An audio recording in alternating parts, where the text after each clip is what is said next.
সবাই কেমন আছেন? আমার সবজিটা আজকে একটু আনকমন সবজি রান্না করেছি। সবজির ভিতরে হচ্ছে আপনার ফুলকপি দিয়েছি, তারপরে হচ্ছে ফুলকপি, গাজর, টমেটো এবার সিদ্ধ করে নিয়েছি। ভাপিয়ে নিলে হচ্ছে আপনার এটা যে একটা ফ্লেভার আসে ফুলকপি সেটা চলে যায়। আর একটু ফুলকপি কাটলে তারপরে হচ্ছে গিয়ে আপনার লবণ দিয়ে একটু ভিজিয়ে রাখতে হয়, তাহলে হয় কি যে পোকা থাকে ভিতরে সেটা চলে যায়।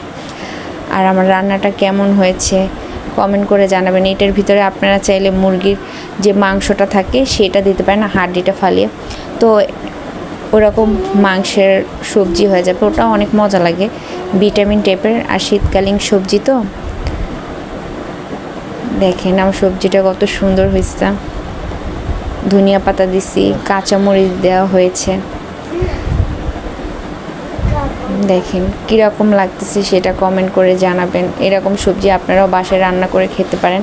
ফার্স্টে আমি এটার ভিতরে এই ভিডিওটা দিইনি বসানোর, কারণ ন্যাচারালি অনেক কেউই জানে এরকম একটু আনকমনভাবে রান্না করার চেষ্টা করেছি। নেক্সট টাইম দিয়ে দেবো।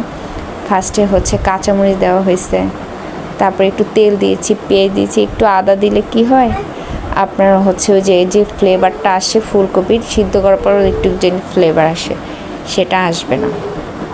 দেখেন কত সুন্দর কালার আসছে, মাশাআল্লাহ। সবাই এরকম বাসায় রান্না করে খেয়ে দেখবেন কীরকম লাগে। আমি সব কিছু ভাপিয়ে নিয়েছি তো শর্টকাটে তাড়াতাড়ি হয়ে যায়। আর এখানে গাজর আছে, এটা আপনারা পোলাও দিয়ে খেতে পারেন অথবা ভাত দিয়ে, কেউ রুটি দিয়েও খেতে পারেন। দেখেন কত সুন্দর হয়েছে, দেখছেন? এই গাজর এগুলো অনেক সফট হয়েছে। কাঁচামরিচ দিয়েছি, একটু বড় বড় করে কাঁচামরিচটা কেটে দিয়েছি। সিদ্ধ হয়ে গেছে, এটা সিদ্ধ ভাপিয়ে নিয়েছি তো অত সিদ্ধ করা লাগে না, হালকার ভিতরেই করে দিয়েছি। তো সবাই কমেন্ট করে জানাবেন আমার রান্নাটা কেমন হয়েছে।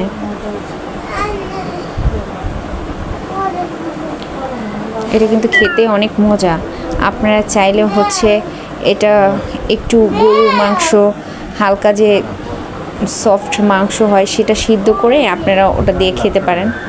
সিদ্ধ করে আপনার সব কিছু মশলা দিয়ে মাংসটাকে কষিয়ে, হালকা মরিচ দিবেন না, একটু হলুদ দিয়ে কষিয়ে নেবেন, ওটা দিয়ে খেতে পারেন। অথবা হচ্ছে আপনারা মুরগির মাংসর যে মাংসটা থাকে ওটা দিয়ে রান্না করে খেয়ে নিতে পারেন। আগে মাংসটা কষিয়ে নেবেন, তারপরে হচ্ছে গিয়ে এই সবজি এভাবে করে ভাপিয়ে তারপরে হচ্ছে দিতে হয়।